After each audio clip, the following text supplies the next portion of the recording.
Jiro Man. May fake yun. Opo, sabi po daw fake. Hmm. Akala ko naman na totoo.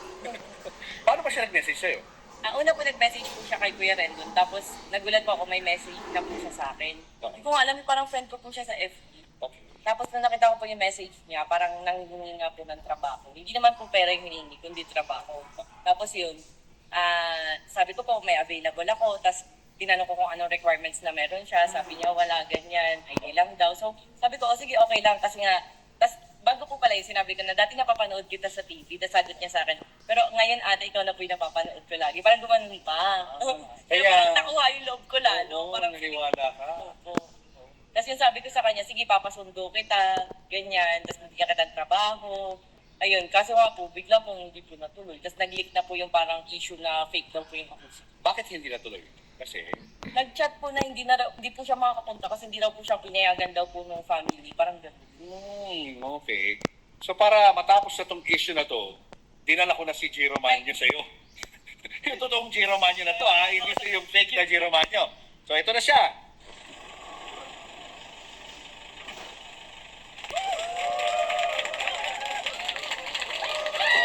Ano? Oh, ito na. Ito na ang totoong Jiro Manyo. Jiro Manyo meets Rosmar. Oh, yeah. Nakita mo na si Rosmar. Paano mo ba nalaman na merong gumagamit ang pangalan mo? Ano po yun, last 2 months ago, siguro mga April, nag-check po ako ng Facebook ko. Tapos ang lumalabas po, may access ng back phone. Oh. Makuha po yung code sa Facebook, tapos hack. Kung talaga kinalaw sila. Kaya nung balitaan ko na, yun nga, nag-a-apply daw ako ng trabaho kay Gasman. Nagulat po ako sa bahay, ng pamilya ko. Sabi ko, paano yun? Yung nahack yung Facebook ko. Sabi nung tita ko, panigurado yung hacker yung magawa nito. Oo. Kaso may mga detalye daw na alam tungkol sa'yo. Like, ano sinabi nung Nung Broker final, kaya hindi daw siya makakapunta agad kasi daw malayo daw. Tapos parang may pinilipahan pang lugar, gano'n. Tapos sabi ko, sige, papasundo kita, walang problema. Tapos nung bottom line na hindi daw makakapunta, kasi malayo daw pinayagan ng pamilya. Hindi ko po talaga alam. Saka, gumawa po ako ng panibagong account. Kaya, ayun, tapos yung nalaman ko nung nag-message ko sa inyo, nag-post ako agad na hindi po ako yun. Sinahack ko yun. Hindi mo na na-recover yung account mo hanggang ngayon. So baka ginagamit pa yun sa ibang mga Pero ang dami na pong nag-report. Gaya ng Marami na. Facebook, sabi nila, aalisin na raw po nila. Kaya nawala kanina. Nawala na eh. Nawala na eh. Nawala. O, pati mga messages, Kasi nung kay huli Roswell, po, nawala lahat. linak po muna ako nun eh. Oo. Para hindi ko siya makontra Oo. sa mga pinapost niya. Tapos yung iba, nare-report siya, sabi hindi naman daw ako yun. Kaya Oo. baka inalis na. Oo. Pero ngayon ba kailangan mo ng trabaho? Sa ngayon po, stable naman po ako sa bahay. Okay ka naman. Saka hindi po ako pinayagan. Oo. Malayo daw po ako. Oo. Pero yung offer mo kung sakali, open ba yun sa kanya na magtrabaho sa'yo? Pwede naman, kaso nga kung talagang hindi ka naman makakapunta, wala naman akong magagawa.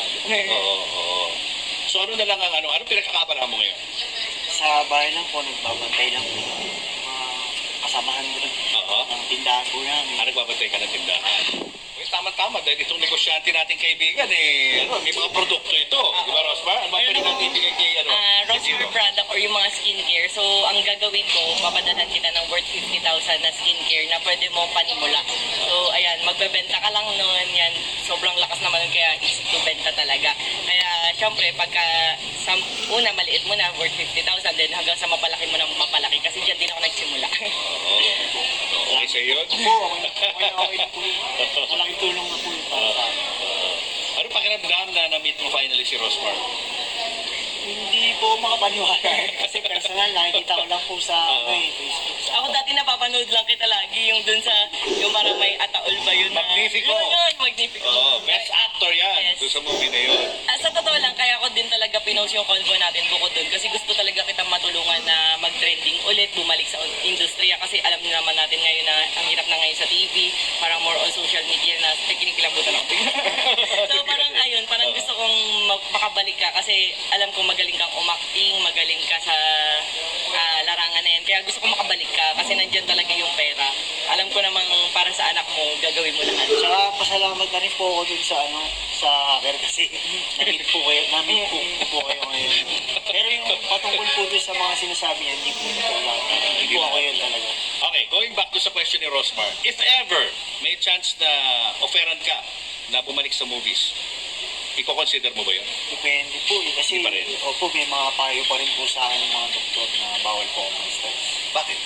Dahil nagtitake pa po ako ng mga medicine. Okay. Baka bumalik daw po yung sakit ko. O kasi nga, pag shooting, di ba? Unpredictable yung mga schedule. Pero ang masasuggest ko naman sa'yo, katulad ako, dati kasi talagang lagi po ako nag-extra, tapos parang hindi ako nagkakaroon ng lead role, ganun. And ngayon kasi parang lagi nila... Nag-extra ka sa movies? Ha? Then lagi po, iba-iba po, Oh. as in. Tapos ngayon, lagi nila akong kinukuha as main role re-request daw po akong producer, as in, andalas. Oh. Pero syempre ngayon, focus ko na kasi yung family, focus ko na yung brand ko bilang CEO, nanay, employer, ganyan. Ngayon, ang ma-advise ko sa'yo, kung hindi ka man makakabalik sa pagiging artista, ayan, para sa akin, mas try mo na maging influencer. Kasi kahit nasa bahay ka lang, basta mapalago mo lang yung reach mo. As in, mabilis ka makabenta ng products, mabilis ka makakuha ng mga endorsement, kahit nasa bahay ka lang nag-aalaga sa anak mo. Yung sa Black Rider po, kinukuha din ako, kaso buntis ako nun. Sorry. Ang dami, tas may mga movie rin po kasama sina sa Milby, ganyan. Kaso po, hindi ko na talaga priority po. Pero marunong ka umarte siyempre, di ba? Opo. Oo, so mga iyakan, kaya mo. Yes. Malit ka pala, gusto mo na maging artista, gano'n ba yun? Dati po, nag-extra po ako, tapos hindi po ako nakukuha ng TF. Binibigay ko po yun sa kumuha sa akin para lagi akong kunin. Ganun po sa kagustuhan ko talagang laging makuha. Oo. Pero ngayon, if ever may opportunity na maganda sa movies, willing ka o sa TV? Siguro po, pag lead role na talaga. Lead role! Ayan na guys, gusto niyang maging lead role sa isang teleserye or movie. O, dadya, oo na si Jiro dahil papayag na si Kapag nagkaroon ka ng pelikula, sama mo to ha. Yes. Huwag mo siya papagurin ha. Kailangan may oras lang siya kung kailan siya magsushoot.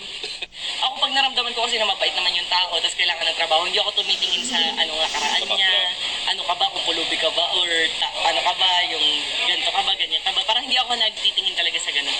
So, kahit ganun, ano nangyari, hinire ko talaga agad siya. Kaso nga pala, Beke pala yung... Ano ba ino-offer mo sa kanya? Sa restaurant po, kumbaga parang mag-a-assist waiter, mga ganun. Oo. Pero ikaw ba, naghahanap ka ng trabaho ngayon?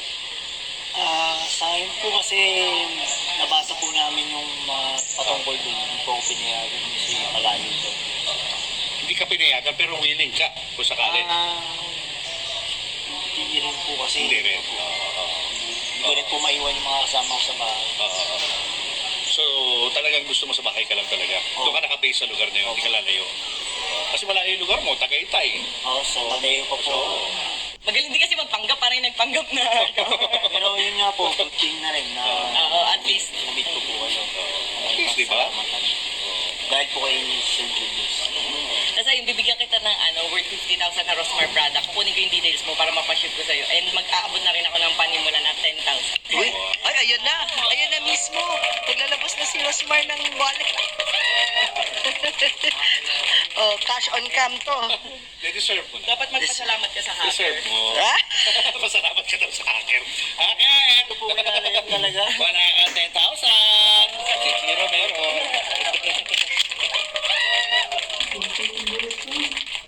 Nahiya tuloy ako. Nahiya tuloy. Wala sa plano ko to. Pagbenta ka ng Rosmar Products, lalaki pa yan. Tinan mo. So yung 50,000 worth na yun, syempre pag naging cash yun, magkakaroon ka ng 50,000 and at the same time, 10,000 total of 60,000. Ay, galing nga po. Kasi nagsimula lang ako sa pagkakas sa Rosmar Products na yung sinabi sa amin sa kasal. As in, pinampuhunan ko kahit na wala talaga akong idea pa noon. Pinalago ko lang talaga, sinipagan ko lang. At ngayon, tinan mo naman, parang di pa rin